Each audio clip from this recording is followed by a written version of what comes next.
முன்னதாகவே ஆண்டவருக்கு எப்படி பிரியமா இருக்கணும்னு கற்றுக்கொள்ள வேண்டும் என்று சொன்னால், முதல்ல உங்க அப்பா அம்மா உங்களை குறித்து பிரியப்படுகிற மாதிரி நீங்க என்ன பண்ணணும், நடக்கணும். சின்ன பிள்ளைங்களுக்கு மட்டும் கிடையாது, வாலிபர்களுக்கும் சேர்த்துதான் சொல்லுகிறேன். இன்னைக்கு ஏன் பெற்றோர்கள் கண்ணீர் வடித்துக் கொண்டிருக்கிறார்கள்?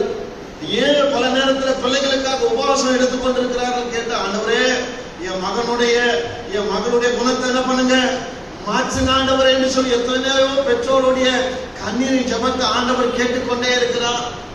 சில குடும்பத்துல இந்த பிள்ளை பிறந்தது காட்டிலும் பிறக்காம இருந்தா நல்லா இருக்குமே, அந்த அளவுக்கு எங்க உள்ளத்தை உடைக்கிறார்கள் என்கிற ஒரு நிலை இங்க மட்டும் இல்ல, அகில உலகத்திலும் இருக்கிறது. ஆனா அந்த கால வேளையில பிள்ளைகளுக்காக கலந்து வருகிற இந்த வார்த்தை ரொம்ப விசேஷித்தமானது.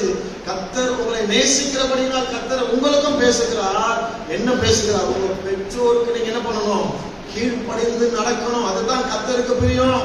அதை விட்டுட்டு நான் கர்த்தருக்கு பிரியமா இருக்கிறேன், காலையில எழுந்து ஜெபம் பண்றேன், பைபிள் படிக்கிறேன், நான் கரெக்டா இருக்கிறேன், சண்டே ஸ்கூல்ல சொல்லி கொடுத்தது போல, யூத் மீட்டிங்ல சொல்லி கொடுத்தது போல நடந்து கொள்கிறேன் அப்படின்னு சொல்லிட்டு பெற்றோரை கண்ணீர் வடிக்க வச்சுங்க சொன்னா அது கர்த்தருக்கு பிரியமான காரியம் இல்லவே இல்லை. அந்த காலங்களில் கர்த்தர் உங்க கூட பேசுறாரு. என்னைக்காவது தான் கர்த்தர் உங்க கூட பேசுவார். இப்படி பாருங்க, இந்த 29ஆம் அதிகாரம் 15ஆம் வசனத்தை பெற்றோருக்கு சொல்லப்பட்டிருக்கிற வார்த்தை, உங்க பிள்ளைங்க